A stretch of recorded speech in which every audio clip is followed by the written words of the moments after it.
In the autumn of 1777, the American Continental Army under General Horatio Gates faced British and German troops led by General John Burgoyne near Saratoga in New York. While the British gained the upper hand during an initial engagement on the 19th of September, the Continentals won a decisive victory on the 7th of October, forcing Burgoyne to surrender 10 days later. Although Gates had been in overall command at Saratoga, Major General Benedict Arnold was largely responsible for the American victory. The 36-year-old Arnold combined tactical brilliance with a streak of insubordination, and on the 7th of October, Arnold disobeyed Gates by attacking vulnerable positions to the right of the British line, leading the crucial charge that broke the British line. As a result of Arnold's conspicuous bravery, his left leg was shattered. As the first major victory by the Continentals in the American Revolutionary War, Saratoga encouraged France to enter into a formal alliance with the United States, creating the conditions for George Washington's victory at Yorktown 4 years later, in October 1781. Cornwallis's surrender was terminal to British hopes of denying American independence. While Benedict Arnold was not at Yorktown, he was on the losing side while his former comrades in arms celebrated their success. The previous September, he had defected to the British after plotting to surrender the fort at West Point. Ever since, Benedict Arnold has been the most notorious traitor in American history.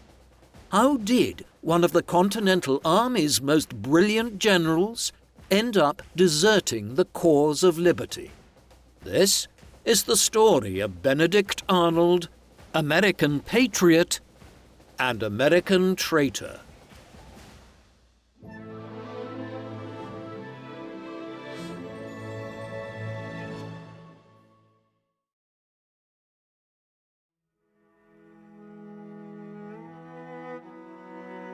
The man known to history as Benedict Arnold was born on the 14th of January 1741 in Norwich, Connecticut, then part of British North America.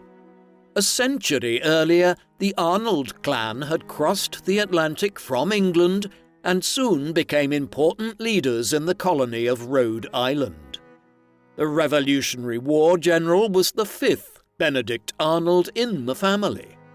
His great-grandfather, Benedict Arnold I, had served as governor of Rhode Island for some 15 years.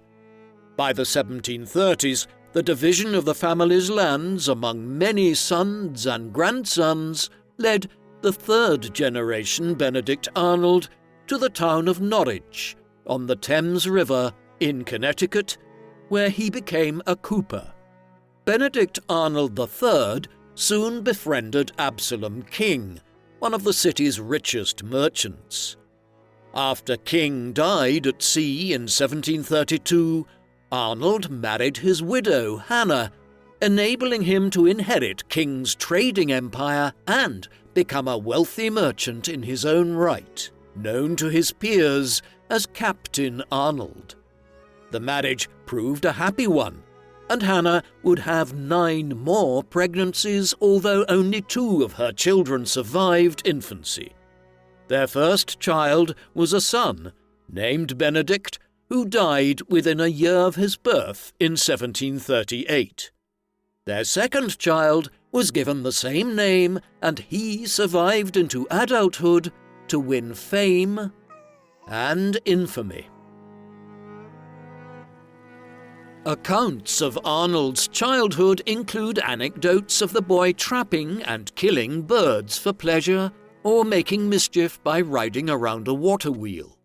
Arnold's biographer, Jim Murphy, argues that these tales were invented much later when his name was already a byword for treachery, and there are very few details about young Benedict's personality. After beginning his formal schooling in Norwich At the age of 11, Arnold was sent to a boarding school run by his mother's relative, the Reverend James Cogswell, a graduate of Yale College. Hannah Arnold expected great things from her son and urged the Reverend to instill within him the community's deeply held Puritan values. The weight on Benedict increased as several of his siblings died in quick succession, leaving his sister Hannah as his only surviving sibling. As well as the loss of several children, Captain Benedict Arnold's economic fortunes were impacted by the outbreak of the 7 Years' War between France and Britain in 1754, which disrupted trade with the Caribbean. The elder Arnold turned to alcohol and was arrested for failing to pay his debts, forcing his teenage son to return home from boarding school. With the family business in ruins, Benedict was apprenticed to Daniel and Joshua Lathrop, two maternal relatives who ran an apothecary shop. The teenager impressed them and was invited to become a full business partner in 1761. While Benedict's career prospects were improving, he suffered further family tragedy with the death of his mother in 1759. His widowed father's drinking habit worsened, leading to his arrest for disorderly behavior in May 1760. Captain Arnold was shunned by the entire community and died in late 1761 with his reputation ruined. Several of Benedict Arnold's biographers argue that the trauma of his father's final years fueled his ambition to seek fame and restore his family's reputation. After his father's death, Benedict Arnold sold the family home and moved to New Haven, where he set up a shop selling books, medical supplies, and various other items. Within 3 years, he bought 3 ships in partnership with the merchant Adam Badcock. Arnold was frequently at sea between the Caribbean and Canada, which had been conquered by the British in the 7 Years' War. People soon began to address him as Dr. Arnold or Captain Arnold. However, while Britain's victory enabled Arnold to start making his fortune, the highly indebted government in London began imposing various taxes on the American colonies in return for their protection. Following the Sugar Act of 1764 and the Stamp Act of 1765, merchants like Arnold resorted to smuggling to protect their livelihoods. When a sailor named Peter Bowles threatened to inform on him after being denied a pay rise, Arnold and a group of associates accosted Bowles and inflicted some 40 lashes on him. Arnold was arrested and fined, but refused to apologize, and instead began justifying his actions by claiming that Bowles was an informer. Like their peers in Pennsylvania, Massachusetts, and New York, the merchant classes in Connecticut were now openly challenging the British government. They asserted their rights as free-born Englishmen not to be taxed without the consent of their representative bodies. Arnold had taken his first steps as a revolutionary, though his mercantile activities prevented him from being politically active. In early 1767, Arnold married Margaret Mansfield, the daughter of a fellow mason and merchant who would give him 3 sons. While Arnold was away for business for several months, Margaret remained at home with her children and sister-in-law Hannah Arnold, who spent much of her life managing her brother's household. An economic downturn forced Benedict to restructure his debts with his London creditors, but by the early 1770s he had turned around his fortunes. Meanwhile, Arnold's politics became increasingly radical as the British Parliament continued to assert its right to tax the American colonies. The Tea Act of 1773, which restricted the tea trade to a select coterie of merchants loyal to the British Crown, prompted a series of protests, including the Boston Tea Party. Parliament responded with the Coercive Acts, a package of legislation which effectively imposed direct rule on Boston, where the British military presence under General Thomas Gage had already been inflaming tensions with the local population. When British troops killed 5 American protesters in the Boston Massacre of March 1770, Arnold wrote to a fellow merchant, "Are Americans all asleep and tamely giving up their glorious liberties, or are they all turned philosophers, that they don't take vengeance on such miscreants?" By 1774, he had become a prominent leader of the New Haven branch of the revolutionary organization Sons of Liberty. When the First Continental Congress met in Philadelphia in September 1774, Arnold accompanied his friend Silas Deane and attended political meetings.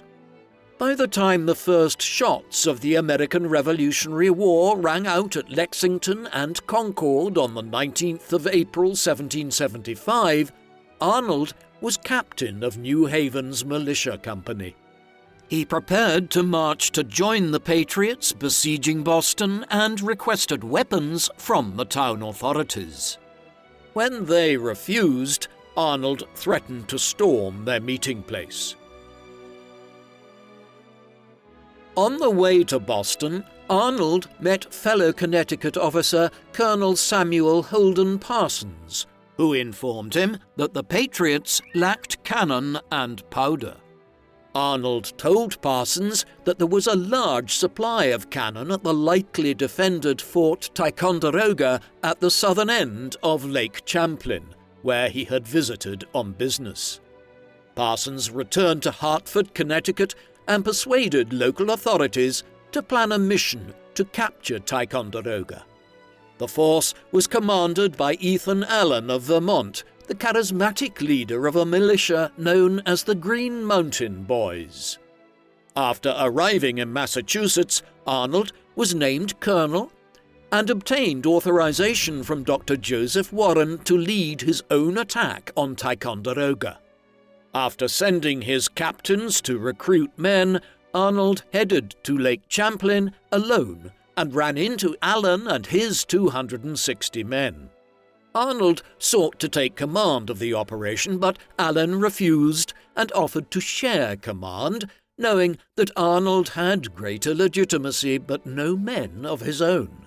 After launching a surprise attack in the early hours of the 10th of May 1775, they forced the British garrison to surrender. Arnold was appalled when Allen and his men plundered the stores and became heavily inebriated, but he struggled to impose discipline. A few days later, Arnold assumed sole command as his recruits began outnumbering the Green Mountain Boys. He attacked other British forts in Canada, signalling to the British authorities that they had a much larger conflict on their hands. As 200 British redcoats prepared to counterattack, Arnold withdrew and encountered Ethan Allen and a small party of men hoping to join in the plunder. Allen ignored Arnold's warnings and was easily defeated, but would go on to blame Arnold for luring him into a trap. Arnold and Allen separately reported on the events at Ticonderoga, and the latter portrayed Arnold as a troublemaker. Arnold's invasion of Canada had appalled moderates of the Second Continental Congress, and while the body eventually agreed to Arnold's proposals for a larger-scale invasion of Canada of 2,000 men, they gave command to Philip Schuyler of New York, a major general in the newly formed Continental Army. Meanwhile, the Massachusetts Provincial Congress sent Colonel Benjamin Hinman to lead 1,000 men to reinforce Ticonderoga and take over Arnold's command. Arnold, who began preparing the transport of the artillery pieces to Boston, resigned his commission in disgust and returned to New Haven. As Arnold stopped in Albany to meet Philip Schuyler, he learned that both his wife and father-in-law had recently died. He left his sister, Hannah, in charge of his children and his business interests, and focused on defending his reputation. Through his connections with Philip Schuyler and Silas Deane, Arnold secured an interview in September 1775 with the Continental Army's Commander-in-Chief, General George Washington. The general was impressed by Arnold's report of the situation in Ticonderoga and appointed him to lead an invasion of Quebec as a Continental Army colonel. With around 1,000 men under his command, Arnold launched his expedition in late September, reaching Quebec in early November after suffering heavy losses from attrition. Further west, Schuyler had fallen ill and was succeeded by General Richard Montgomery, who occupied Montreal. Arnold's assault on Quebec was delayed by stormy weather, allowing Guy Carleton, the British governor, to slip into the city and assume command. Despite the arrival of Montgomery, who took command of the siege, the Americans faced heavy opposition and Arnold was seriously wounded in the leg, while the unfortunate Montgomery was killed by a British cannonball. Arnold's talented subordinate, Daniel Morgan, had broken into the lower town with his riflemen, but was forced to withdraw. Following Montgomery's death, Arnold continued to besiege Quebec from his hospital bed and requested reinforcements from Congress. Although Congress authorized 6,500 additional recruits to support Arnold's operations, the reinforcements who arrived over the winter only brought his strength to around 2,500 men. Arnold also requested a more experienced officer to take command, but Brigadier General David Wooster began to criticize Arnold's handling of the siege shortly after his arrival from Montreal at the beginning of April. Within a couple of weeks, Arnold quietly left the siege camp and went to Montreal. Despite his failure to capture Quebec, Arnold's bravery and tenacity during the siege enhanced his reputation. In late April 1776, Arnold received a congressional commission led by Benjamin Franklin in Montreal. Although the representative supported his suggestion of holding Montreal and Lake Champlain, the arrival of 8,000 British reinforcements under Major General John Burgoyne enabled Carleton to counterattack. Arnold hurried down the St. Lawrence River with a few hundred men, but quickly realized there was no hope of holding Canada. In early June, Major General John Sullivan assumed command of the American troops in Canada and launched a futile attack on the British at Trois-Rivières. Arnold commanded the rearguard to protect Sullivan's retreat towards Fort Ticonderoga. As Arnold was campaigning in Canada, the politics of the war were changing. After repeated attempts to find a solution to their disagreements with King George III and the British government, including the Olive Branch Petition of July 1775, the Second Continental Congress in Philadelphia determined in the spring of 1776 that they had to break entirely with the Crown and establish an independent nation. On the 4th of July 1776, they ratified the text of the Declaration of Independence, which Thomas Jefferson, with some input from Franklin and others, had composed. The 4th of July would become known as Independence Day, although the document wasn't actually signed until the 2nd of August.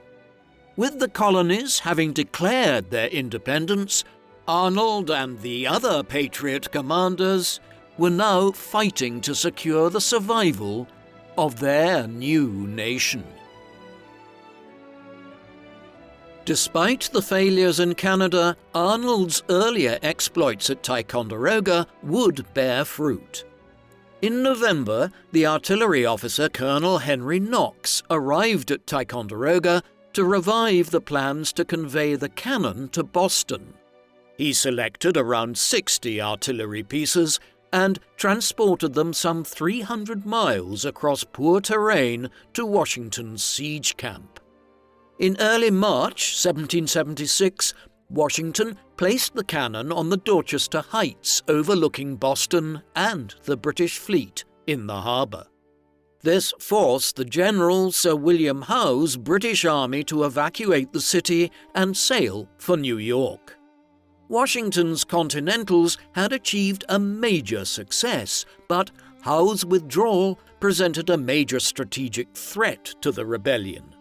With Howe heading for New York and Carleton planning to sail down Lake Champlain, the two British armies threatened to converge along the Hudson River and split the rebel provinces.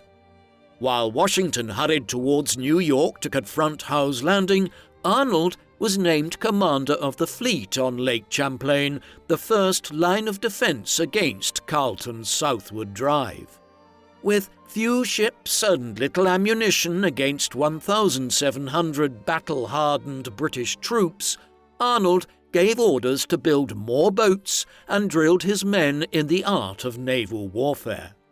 While his subordinates were alarmed by his self-confidence, Arnold knew that his boasts would make their way to Carleton via British spies. Arnold knew from the siege of Quebec that Carleton was instinctively cautious, and Arnold hoped that his deception would delay him until winter, giving vital time for reinforcements to arrive from the south. Even though he was bluffing, Arnold felt he had to match his deeds with his words and prepared to ambush Carleton's fleet from the shelter of Valcour Island in Lake Champlain. Although his fleet sustained heavy damage in battle on the 11th of October, the British exhausted their ammunition and allowed Arnold to escape towards Ticonderoga in the night. Arnold fought another rearguard action on the 13th of October and conveyed 6 ships back to Ticonderoga, where he was welcomed by his superior, Horatio Gates. While Carleton had been successful in battle, the onset of winter prevented him from attacking Ticonderoga.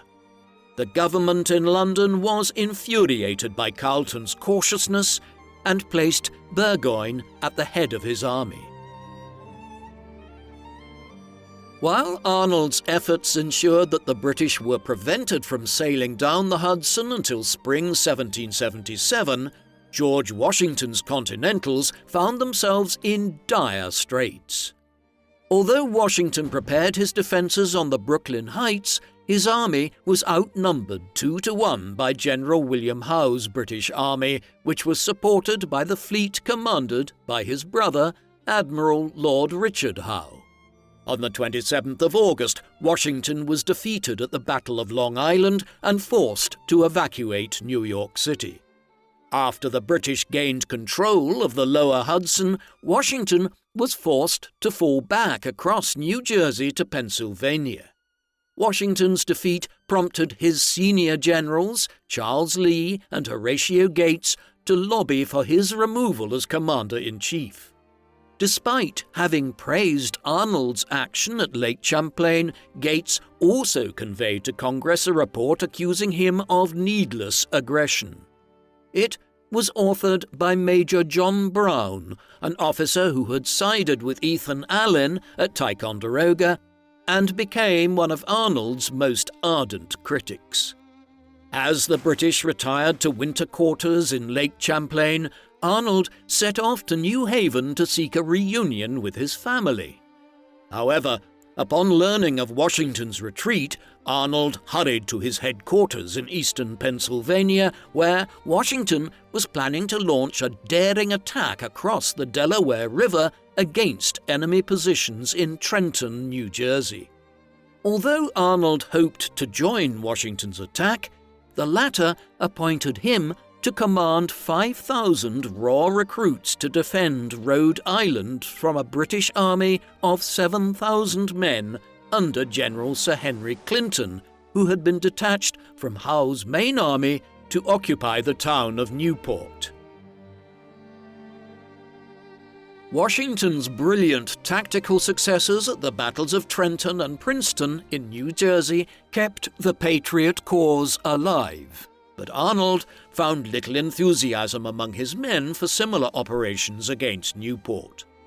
Nevertheless, he retained the confidence of his commander-in-chief, who recommended his promotion to Major General in January 1777. While Congress created 5 new Major Generals, Arnold's critics in Congress ensured he was not among them. Washington was shocked by the news and was afraid that Arnold would resign his command. Washington persuaded Arnold to remain in post and wrote to his allies in Congress insisting on his promotion. By April 1777, Arnold was frustrated by the slander against him and prepared to go to Philadelphia to defend himself before Congress. While Arnold called on his family at New Haven, he heard that a body of British soldiers under William Tryon had landed nearby Norwalk. After gathering a few hundred militiamen and Brigadier General David Wooster, his critic at Quebec, Arnold planned to block the British at Ridgefield near the New York border, while Wooster harassed Tryon's rear. Although Wooster was mortally wounded, Arnold repulsed several British attacks before his horse was shot from under him. With Arnold's leg trapped under his horse, a British soldier approached him and demanded his surrender. Arnold drew his pistol and killed him before freeing himself and rejoining his men while the British troops retired for the night. The following day, the Americans were overwhelmed by a British charge, and Arnold had a second horse killed from under him. Arnold had again faced long odds and mounted effective resistance before the enemy's numerical superiority proved overwhelming. His former critics in Congress lavished praise on him and granted him the promotion that they had previously denied him, although this left Arnold as the most junior of the 6 major generals in the Continental Army.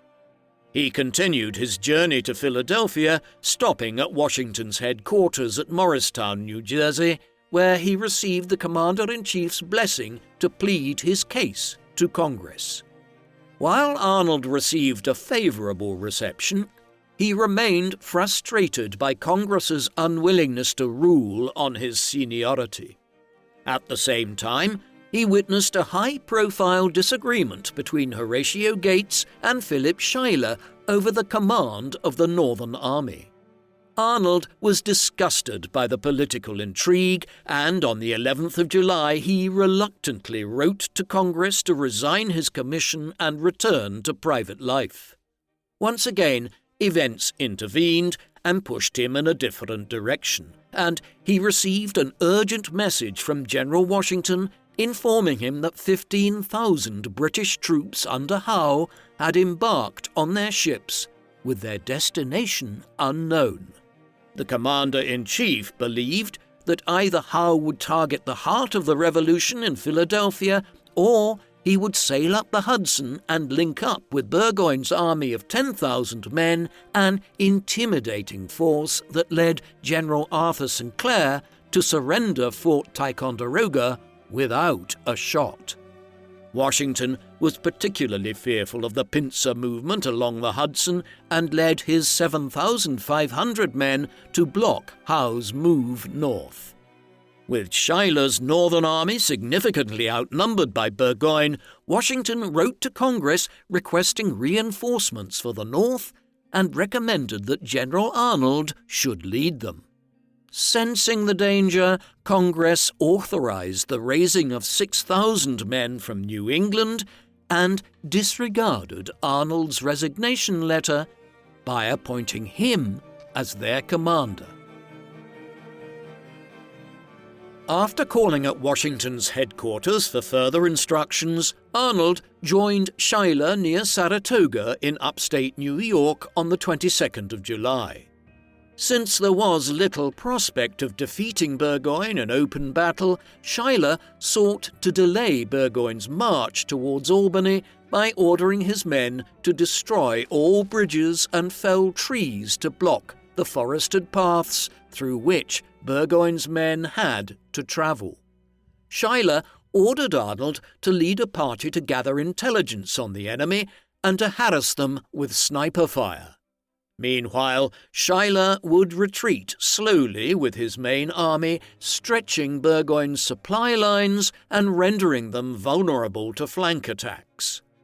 Although Schuyler's strategy was having its desired effect, an apprehensive Congress abruptly dismissed him and replaced him with Horatio Gates. Arnold was dismayed by his patron's dismissal, but agreed to serve under Gates.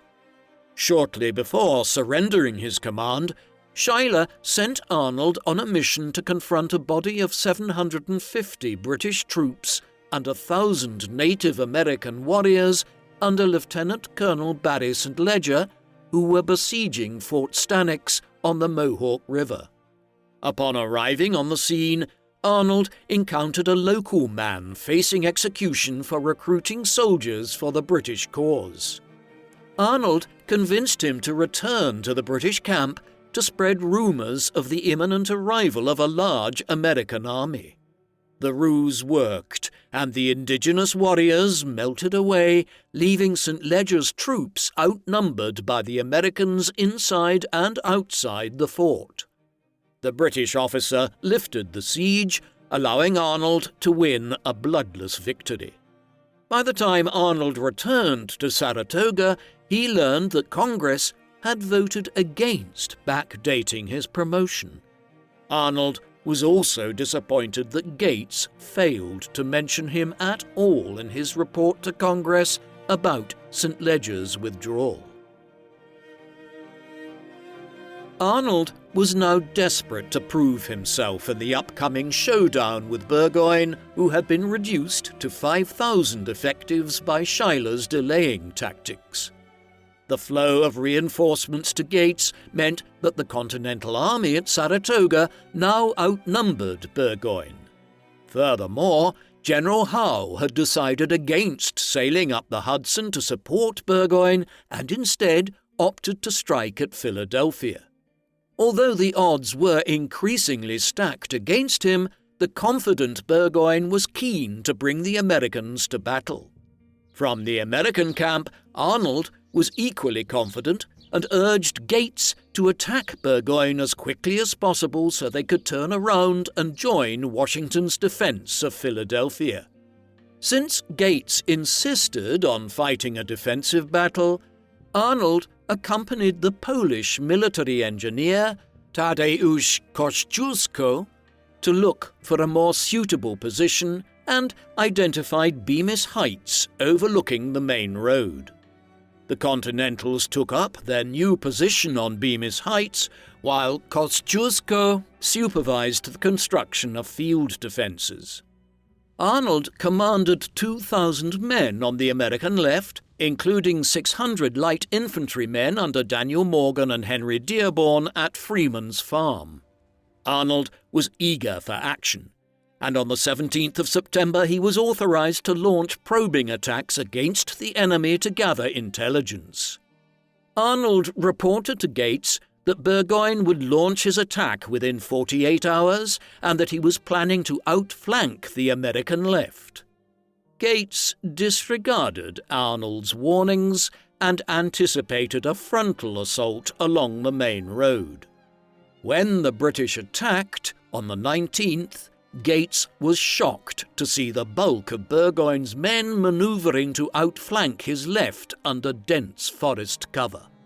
Arnold eventually obtained permission to order Morgan and Dearborn to engage the advancing British troops.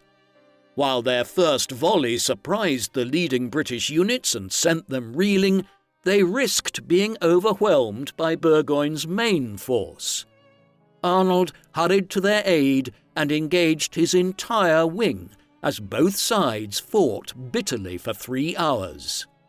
Arnold sensed an opportunity to break the British line, but Gates refused to release any more men. By the end of the day, the British maintained control of Freeman's Farm, but suffered heavier casualties. Gates not only refused to give Arnold any credit for his actions, but reassigned Daniel Morgan's riflemen to the centre. A bitter argument ensued between the two generals, and Gates stripped Arnold of his command. Burgoyne's men had been badly bruised on the 19th and assumed a defensive posture to await the arrival of 3,000 reinforcements from Henry Clinton. While these men would never reach Burgoyne in time, Gates received additional reinforcement from Lake Champlain, giving him 11,000 men against Burgoyne's 4,000. With Morgan's sharpshooters continually picking away at the British sentries, Burgoyne launched a reconnaissance in force with half of his men. Gates was once again slow to respond, but the Americans gradually closed in on the enemy from 3 sides. An hour into the action, Arnold disregarded Gates' orders and galloped into the fray to assume command of the attack. On Arnold's initiative, one of Morgan's riflemen took aim at the British General Simon Fraser and mortally wounded him. With the British centre falling back, Arnold ordered a general attack on the fortifications anchoring the British line. After unsuccessfully charging the British centre, Arnold redirected his assault towards the lightly defended Breman redoubt. Arnold had hitherto been unscathed, but as the Continentals swarmed the position, he was shot by the retreating Hessians in the left leg. Despite being in excruciating pain as his wounded leg was crushed by his fallen horse, Arnold continued to give orders. He was then carried back to headquarters and transported to an army hospital in Albany. Arnold refused to allow the doctors to amputate his leg and instead spent several months in bed with his leg in a primitive wooden cast. The visitors to Arnold's bedside informed him that after Burgoyne's withdrawal, Gates preferred to allow Morgan's rifles to pick off the British troops, who surrendered on the 17th of October. While Gates praised Arnold for the assault on Breman's redoubt in his report to Congress, he failed to mention that it was Arnold who had masterminded the general attack. Victory at Saratoga stood in stark contrast to Washington's defeat to Howe at Brandywine in Pennsylvania on the 11th of September, which forced Congress to evacuate from Philadelphia. Congress was grateful to receive the news of the victory in the North and hailed Gates as the hero of Saratoga. Although Congress later sought to redress the situation by elevating Arnold's seniority above the other major generals who had leapfrogged him, it made no formal announcement and instructed Washington to inform Arnold of his elevation privately. Washington wrote to Arnold in January 1778 and promised him a command which I trust will be agreeable to yourself and of great advantage to the public. When Arnold finally replied to Washington in March, his tone was less enthusiastic than it had been previously. As Washington continued to assure Arnold of his friendship, Arnold unexpectedly appeared at his headquarters at Valley Forge. His injury left his left leg 2 inches shorter than his right leg, and he had to use a crutch. Around this time, William Howe was replaced by Henry Clinton as Commander-in-Chief of the British forces. With France formally joining the war in the wake of Saratoga, the authorities in London shifted their focus to protecting Britain from invasion. Clinton was ordered to maintain control of the ports and retreated to New York, allowing Congress to return to Philadelphia. Meanwhile, Washington appointed Benedict Arnold as the city's commandant. It transpired to be the worst mistake of his career. Having been snubbed by Congress on several occasions, Arnold had no time for the politicians in Philadelphia. Although some loyalists had followed Clinton to New York, a large population remained behind.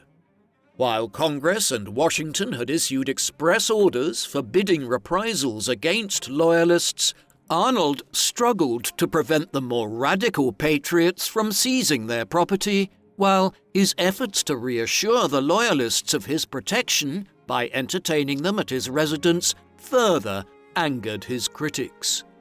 Moreover, since neither Arnold nor any other officer of the Continental Army had been paid by Congress for almost 3 years of service, he was forced to engage in private business ventures to meet his expenses. While this was not illegal, it was unseemly and strengthened his critics, chief among which was Pennsylvania's Governor Joseph Reed. Arnold's association with the Loyalists of Philadelphia increased further after he fell in love with the 18-year-old Peggy Shippen, the daughter of a Loyalist judge. The widowed Arnold was desperate for companionship, and after proposing to Peggy in September 1778, the couple were married on the 8th of April 1779. The pair formed a loving bond and would have 5 children together, and Peggy may have influenced Arnold's future career trajectory. By this time, Arnold had resigned from the office of commandant and was being investigated on several charges of corruption levied against him by Joseph Reed. Although Arnold was confident that he would be acquitted in a court-martial, delays in proceedings continued to tarnish his reputation. In early May, Arnold met with Philadelphia loyalist Joseph Stansbury and told him he believed the separation of Great Britain and the American colonies would be disastrous for both, and offered to work with the British to defeat the rebellion. Stansbury immediately rode to New York and passed on the message to John André, the 28-year-old British intelligence chief who had befriended Peggy Shippen during the British occupation of Philadelphia.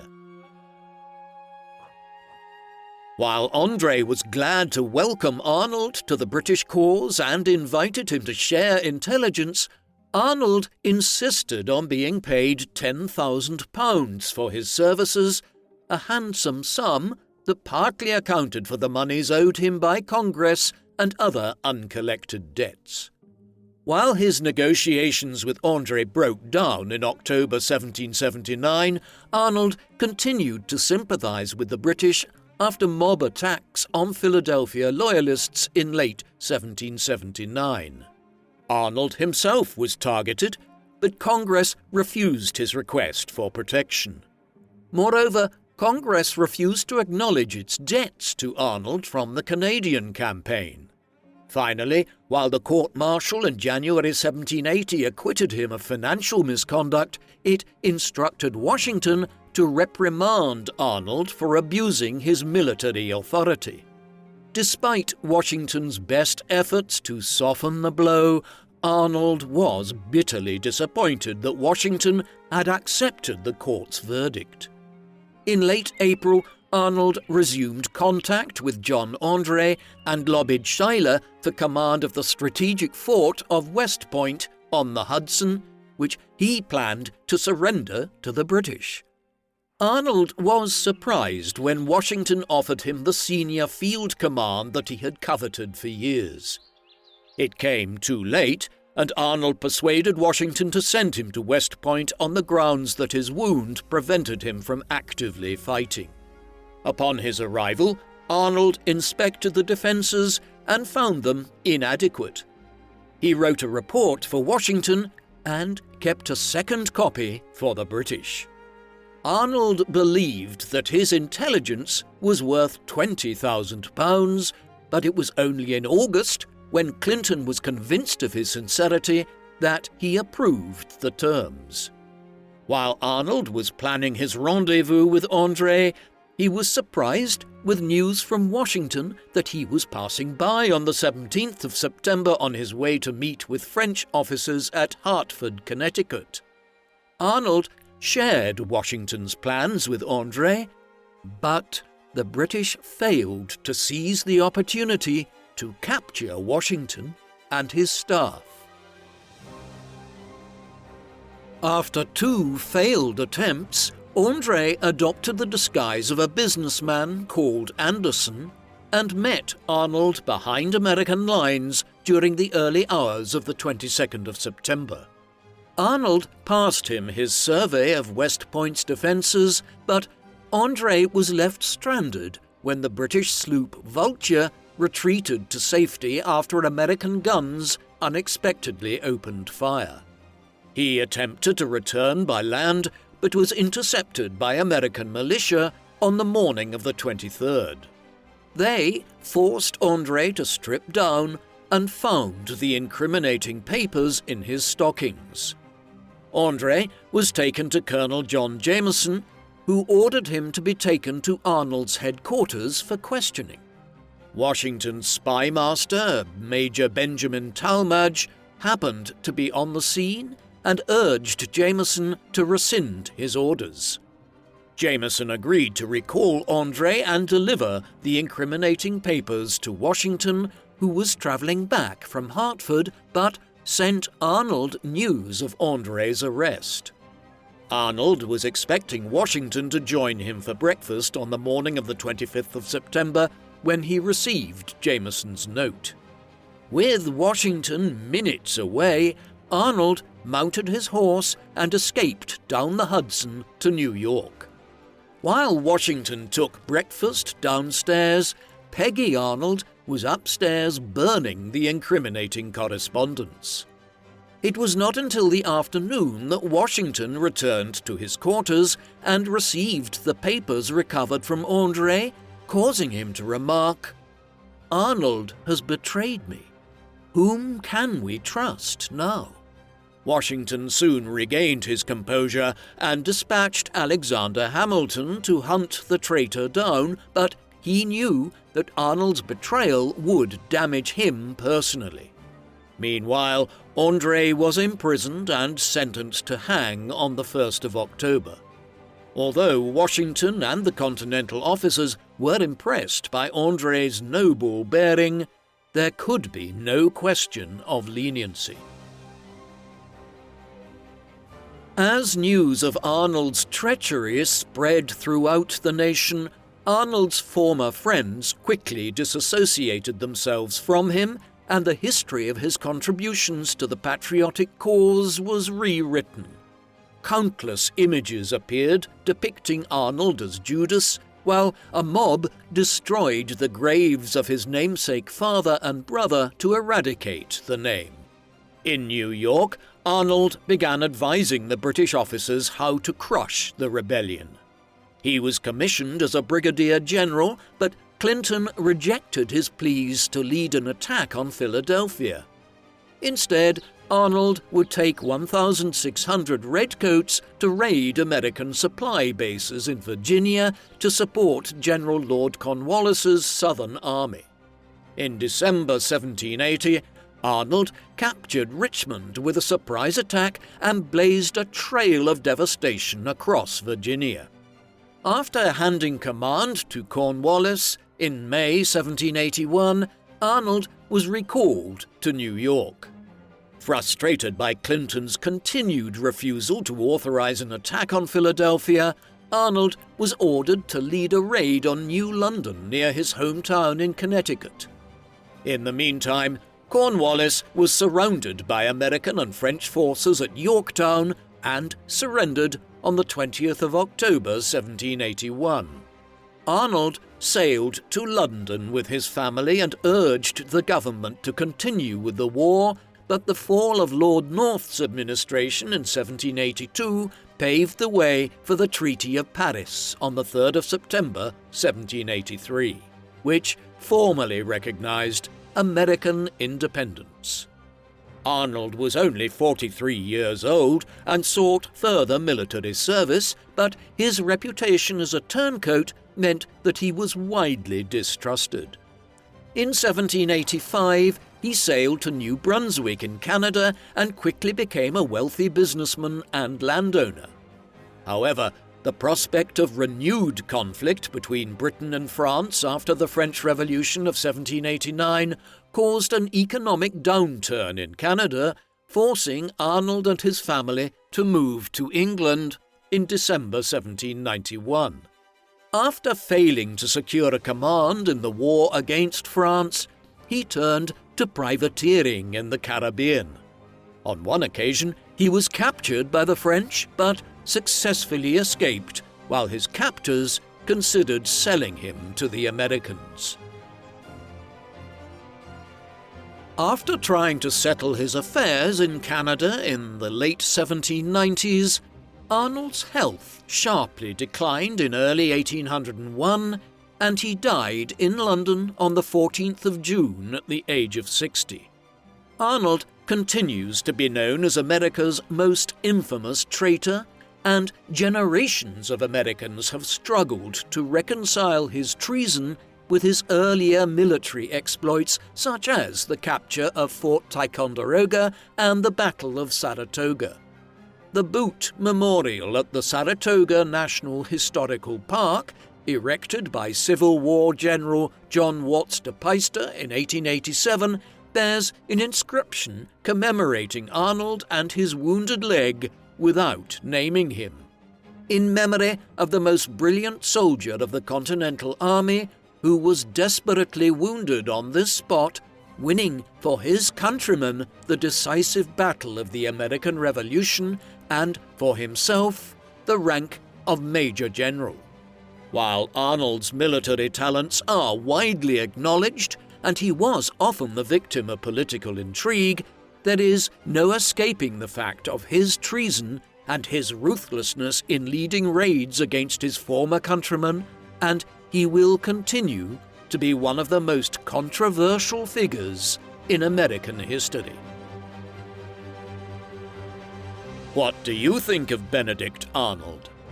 Was he a brilliant soldier who had legitimate grievances about being overlooked by Congress, or was he a vain and ambitious man who placed his personal interests above any political cause? Please, let us know in the comment section. And, in the meantime, thank you very much for watching.